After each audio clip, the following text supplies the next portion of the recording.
I'm Ghezal Omar. I am the writer and creator of 357 Magnum Opus. I'm here in Chicago, and I want you to follow Raze Chaos on YouTube. And welcome back, everybody. My name is Raze Chaos. You've made it back to my channel, and today we are going to talk about a superhero.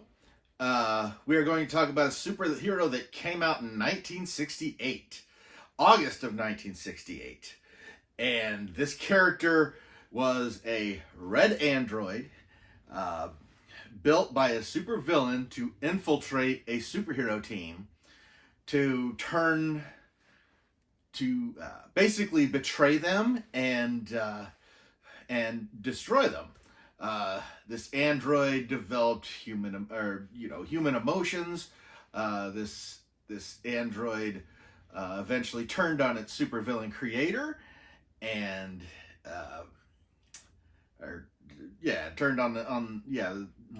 here I am stammering. This character ended up becoming a member of the team in good standing. Another thing is this character was actually the second superhero to have the name, the original being a Golden Age character. And this character was Red Tornado, that came out in Justice League number 164. Then, this is August, then in October of 1968, another red android created by a supervillain sent to infiltrate a superhero team came out. Speaking, of course, this time of the Vision, who first appeared in the Avengers number 57. Yes, I love how DC and Marvel used to rip each other off very blatantly. The Vision and Red Tornado, both named after Golden Age characters that never made it past the Golden Age. Vision was created by Ultron and sent to infiltrate the Avengers to betray them. But developing human emotions, which I'm not really sure how that happens, turned against Ultron and helped the Avengers defeat him. This is the second of the Marvel comic covers, pop comic covers. And it's another Target exclusive, just like the Scarlet Witch was. And yes, I swear to God, I love these so much already. It gives me a chance to, geek flex, I guess you'd say, and talk about them.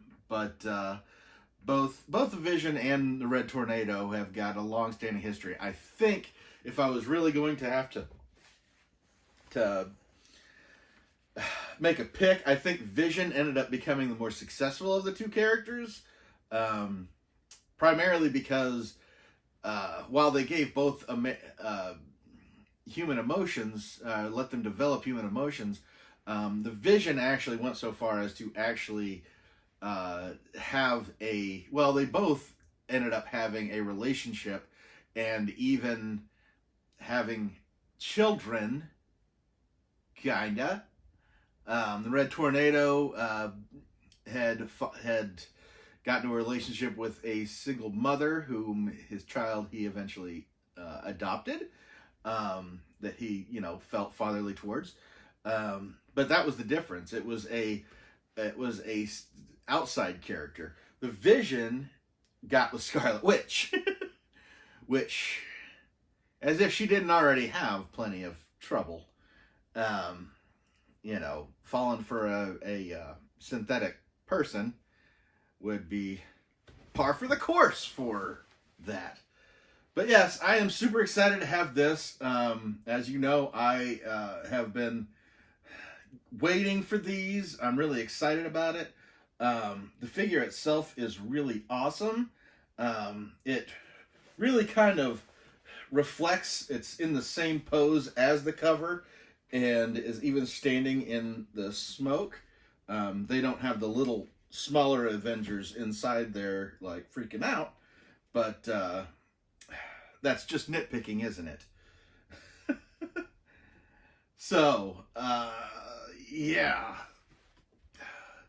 I tend to keep them in their sleeves, even though technically that won't last long because it is so open on, open on the top, open in the front, and then the side.